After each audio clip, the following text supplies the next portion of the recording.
Will President Donald Trump's favorite field marshal, Asim Munir, send troops to Gaza?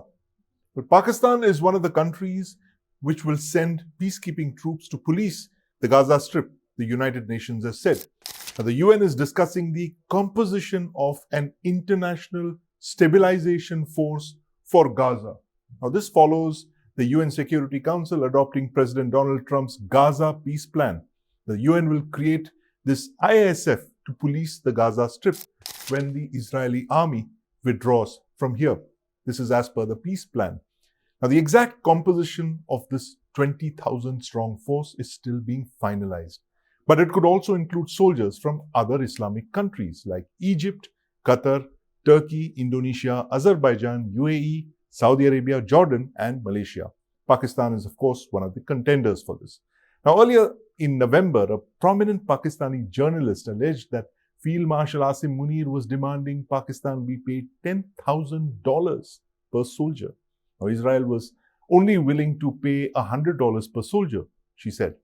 Now, discussions about the Pakistan Army's peacekeeping role began last October during a meeting in Egypt between Field Marshal Munir, US and Israeli officials. Now, the ISF will initially control 45% of Gaza as the IDF, that is the Israeli Defense Forces, withdraws. The US is deploying a few hundred soldiers here. But these US troops will be limited to external coordination, according to the United Nations. The ISF's mandate includes neutralising remaining Hamas elements and ensuring no attacks on Israel. Now, this ISF will also act as stabilizers under Western, primarily US supervision. Now, Pakistan is conflicted about sending troops to Gaza.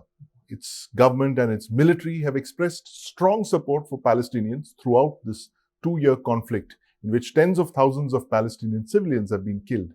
Now, sending peacekeepers to Gaza could be seen as a tacit recognition of Israel, with whom Pakistan has no formal ties.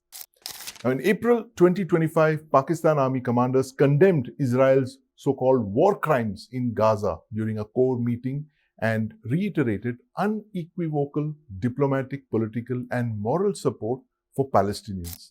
Now, Pakistan's foreign ministry welcomed this January ceasefire, the January 2025 ceasefire. They advocated for a sovereign Palestinian state on pre-1967 borders with East Jerusalem as its capital. Now, interestingly, in September, Pakistan's Deputy Prime Minister Ishaq Dar stated that Pakistani soldiers would be deployed, but only after parliamentary consultation. Pakistan would aim for UN documentation, distinguishing it from a traditional UN peacekeeping mission, he said.